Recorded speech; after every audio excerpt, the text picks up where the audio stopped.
తెలుగుదేశం పార్టీలో కార్యకర్తలే అధినేతలు రైట్ రాయల్ గా బతకాలి. పార్టీ కూడా కార్యకర్తలకు అండగా ఉంటుంది. పిల్లర్ పార్టీతో అందరూ జాగ్రత్తగా ఉంటారని రాష్ట్ర ముఖ్యమంత్రి నారా చంద్రబాబు నాయుడు పార్టీ శ్రేణులకు దిశానిర్దేశం చేశారు. టీడీపీ కేంద్ర కార్యాలయంలో క్లస్టర్ ఇన్ఛార్జీలకు శిక్షణ తరగతులు నిర్వహించారు. ఈ కార్యక్రమానికి పార్టీ అధినేత రాష్ట్ర ముఖ్యమంత్రి నారా చంద్రబాబు నాయుడు హాజరయ్యారు. ఈ సందర్భంగా సీఎం మాట్లాడుతూ ప్రతి కార్యకర్తను నాయకుడిగా తీర్చిదిద్దుతామని, కేడార్ దాన్ని అందిపుచ్చుకోవాలన్నారు. సమకాలీన రాజకీయాలపై అవగాహన కలిగి ఉంటారని పార్టీ శ్రేణులకు పిలుపునిచ్చారు. ప్రజలకు మంచి చేస్తే ప్రజలు నిరంతరం గుర్తుంచుకుంటారని, సుదీర్ఘ కాలం అధికారంలో ఉంటేనే అభివృద్ధి సాధ్యమవుతుందన్నారు. 2019లో వైసీపీ హయాంలో రాష్ట్రం అభివృద్ధిలో వెనక్కి వెళ్లిందని, వైసీపీ హయాంలో జరిగిన అరాచకాలను ప్రజలకు నిత్యం గుర్తు చేయాలన్నారు.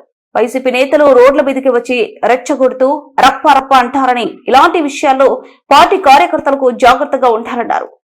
కడపలో సొంత పార్టీ కార్యకర్తని దారుణంగా హత్య చేసిన ఇలాంటి కిల్లర్ పార్టీ అరాచకాలకు కౌంటర్ ఇవ్వాలని తెలిపారు. పార్టీ కోసం కష్టపడే ప్రతి కార్యకర్తను పార్టీ గుర్తుపెట్టుకుందని, పార్టీని సంస్థాగతంగా అభివృద్ధి చేసేందుకు పార్టీ శ్రేణులు నిరంతరం కృషి చేయాలని పార్టీ అధినేత పేర్కొన్నారు.